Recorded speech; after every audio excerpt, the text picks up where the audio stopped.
Cuando hemos visto en los últimos años tanta desunión, tantas como vueltas en círculo con errores que se vuelven a repetir, la abstención, ahora otra vez a participar, pero mientras esto ocurre, allá afuera hay una gente que está cansada, que dicen políticos, mira, y sea quien sea, pues mucha gente tiende a que, rechazarlos, el que- desánimo, la apatía hacia los que políticos está pues crece. cansada y que está problematizada, porque es que la política se ha divorciado de la gente. Los Claro. políticos tienen su propia agenda. Entonces la agenda de los políticos son las primarias, el consenso. Los problemas de la gente son la comida, los problemas de la gente son la subsistencia, los problemas de la gente son los venezolanos que se están muriendo ahí en la orilla del Río Grande o los que repudian con la xenofobia que se ha despertado en el continente a propósito. Esos son los problemas reales de la gente. Mira, para que la política vuelva a ser esa actividad noble de compromiso, de servicio, los políticos tienen que volver a sus espacios. Mira, aquí hubo en el pasado dos grandes partidos en la democracia que la gente llama por comodidad conceptual punto fijista. Uno de ellos, Acción Democrática, es el partido más importante que tuvo Venezuela en toda su historia. ¿Y por qué fue más importante Acción Democrática? Porque Acción Democrática nace de la mano de Rómulo Betancourt y se implanta en los sectores sociales. Entonces, Acción Democrática era la fuerza que reclamaba por los trabajadores en el movimiento sindical, era la fuerza que reivindicaba a los campesinos en el movimiento agrario, era la fuerza que reivindicaba a los maestros en el movimiento magisterial.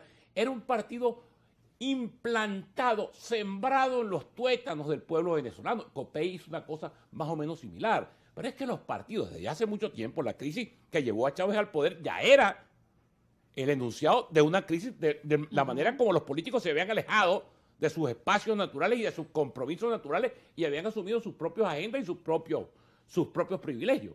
El tema es que llevamos 25 años de una tragedia, porque la gente votó en el 98 por Chávez, creyendo que iba a remediar los males de la Cuarta República que había entrado en una etapa de decadencia, clara. La gente votó por un cambio, por una promesa de una revolución Claro, pero humanista, lo que hemos hecho de es acuerdo con los trabajadores, por sus multiplicar reivindicaciones. los males que ya ha habido. Mira, ¿cuáles fueron las tres promesas fundamentales de Chávez en 1998? Acabar con la pobreza. Chávez se sembró precisamente como estos partidos que habían sido los grandes partidos populares de Venezuela, se habían alejado de la gente, esa gente comenzó a buscar un referente. Pero de hecho en un principio el índice de desigualdad, por ejemplo, se había disminuido, Claro, había disminuido la pobreza, claro. solo Y que quizás ahora por pues eso, y quizás por eso, se ha en disipado. el propio mundo, porque nosotros hablamos mucho de las contradicciones opositoras, pero en el propio mundo del chavismo también hay un dilema muy serio y un cuestionamiento muy Claro. serio, porque los chavistas sienten que esto no es el chavismo, es decir, que no es la idea de Chávez como reivindicador de los pobres en el imaginario. De los como quedó trabajadores, sembrado. por ejemplo. Claro, porque además, bueno, todo el mundo sabe Todo que, lo que... que Chávez aprovechó también una época de altísimos precios petroleros, donde pero todo el mundo mejoró su situación. Pero fíjate tú, las tres promesas fundamentales: acabar con la corrupción. Bueno, imagínate tú, la corrupción es el gobierno. No es que hay casos de corrupción, como he dicho, la corrupción es el gobierno. Es una Hay cosa corrupción en ambos lados estructural, también. es estructural, claro. La Pero el corrupción en gobierno PDVSA tiene la hemos venido, responsabilidad de lamentablemente. administrar los bienes del país. Claro. Yo no ahorro epítetos y calificativos y señalamientos a quienes aparezcan involucrados en el tema de SIGO, en el tema de monómeros. Además, creo que es muy mala señal, porque si nosotros estamos ofreciendo al país Un un cambio. cambio, no es para repetir, ni para reeditar, ni para profundizar. Bueno, por la eso es muy conducta que doloroso y estamos... por eso la decepción y por eso en las encuestas el supuesto. 70% rechaza a los Por políticos, porque es eso increíble que en medio de una es- situación Sí. dramática, humanitaria, que en los hospitales Claro. la gente sufre mucho Claro. por la situación, en las escuelas, los niños, para hacer el mercado, y que bueno, por otro lado se presenten estas contradicciones y que la política, que es justamente para servir a la gente, pues Claro, haya abandonado alejada. ese espacio, como usted Mira, lo comenta. Pion se decía que la política era la forma más excelsa de practicar la caridad después del sacerdocio. Es decir, ¿por qué es eso? Es compromiso. Es ser un servidor. Yo que ingresé a la política, yo no me voy a poner como ejemplo, es que todos en mi tiempo histórico, yo ingresé a la política muy joven, pero en mi tiempo histórico, todos los que ingresábamos a la política, de distintas corrientes, adecos, copellanos, de izquierda, bueno, entramos por compromiso ideológico, pero con compromiso por la gente, para luchar por el pueblo, para luchar por la gente, para ir a las comunidades, para sentir el dolor de la gente y para ser interlocutores. Si la política, ¿cómo te ganas tú los votos en la política? Porque eres buen mozo, porque vas a hacer una caravana, porque pasas a repartir unos caramelos. No, la confianza en la política se gana precisamente porque la gente siente que tú eres su representante, que tú eres su interlocutor, que a ti te duelen sus problemas. Pero todo eso desapareció. Y hoy en día la política es vista con toda razón, como una actividad al margen de la gente y repudiado por la gente y rechazada por la gente.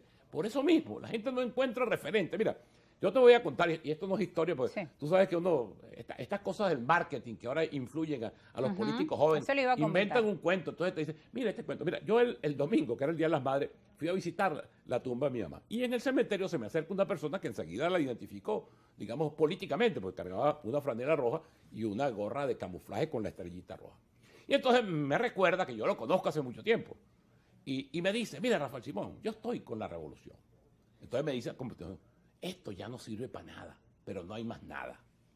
O sea, la gente siente que esto es un fracaso absoluto, porque lo es, porque está a la cara de todo el mundo, que esto es el fracaso más categórico, quizás la peor situación que ha vivido este país en su historia, pero siente que no hay alternativa, que no hay salida, que no hay un proyecto que la encante, que la enamore nuevamente. Venezuela está viviendo, mira, aquí los venezolanos nos hacemos un placebo nosotros mismos y siempre andamos buscando unas explicaciones esotéricas. Entonces, cuando cuando nos explicamos la crisis de los 90, la democracia venezolana tuvo dos etapas muy claramente visualizadas. Una primera, por lo menos los 15 o primeros 20 años, donde el país avanzó. La etapa luminosa, la etapa de mayor progreso, de mayor igualdad de oportunidades, de mayor movilidad social.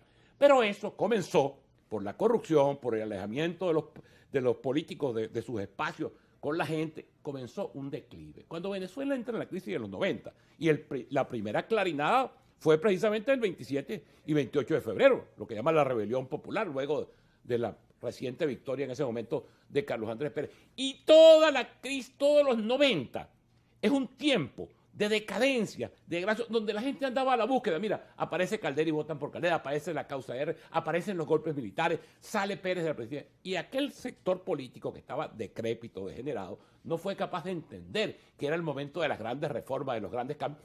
Y hasta que surgió la figura de Chávez. Porque Carlos Mara, quienes adoran sin conocer, los que están en el gobierno, señalaba que habían dos cosas en el contexto de una realidad. Las condiciones objetivas, es decir, como vive la gente, como está viviendo ahorita la gente comiendo de la basura, viviendo con $5 de salario, con toda esta cuestión, pero las condiciones subjetivas, que es la organización, que es el líder. ¿Qué pasó en ese momento? Apareció Chávez y capitalizó todo aquel descontento acumulado y lo convirtió en un torrente electoral, lo convirtió en un gran liderazgo. Presentó un proyecto, era una opción de cambio, claro, pero ahora ¿quién representa un proyecto claro, o quién representa ese cambio? Después, están dadas todas las condiciones objetivas Para que vuelva a porque este ocurrir país no ese puede nuevo estar cambio. peor. Por eso, pero ese liderazgo no es capaz de entender el rol que le corresponde, no es capaz de corregir sus errores, no es capaz de enmendar. Y no es que uno le pida que se autoflagelen, no es que se den latigazos, perdón por todos los errores, por haber dividido, por habernos abstenido. Pero la gente sí merece un mensaje Pero de disculpas claro, o una pero bueno, tú explicación mismo me de lo cómo, estás diciendo. claro. Si yo le digo a la gente que no vote y después le digo que vote, yo tengo que darle una explicación de por qué una cosa y por qué la otra. Pero lo cierto es que pasan la página y eso no ocurre. No ocurre. Entonces, ¿cómo nace ese liderazgo? Y ¿Cómo la gente puede volver a creer, ¿no? En políticos, que o en una figura? Por eso tampoco se crea, ¿o sí? Mira, eso es una fórmula que está en el librito, como dicen en las reglas del béisbol. Por eso te digo, Rosa, es volver los partidos a los espacios de la gente, volver a los barrios, volver a los sindicatos, volver a la lucha de la gente. Este país está conflictivizado por los cuatro costados. ¿Cómo no va a estar conflictivizado un país que acaba de ver deshacer sus ilusiones con los anuncios del 1 de mayo? ¿Cómo no va a estar conflictivizado un país con la crisis en los servicios públicos, en la crisis en la educación, en la salud, en la electricidad, en todo? Ahora, ese país, ese es el campo propicio, en vez de estarse peleando por esos espacitos de poder y por ver cómo negocian con el gobierno, que si me habilitan a este o no me habilitan a este, los partidos lo que deben volver es a esos espacios. Cuando tú le preguntas a la gente que está promoviendo las primarias, te dicen un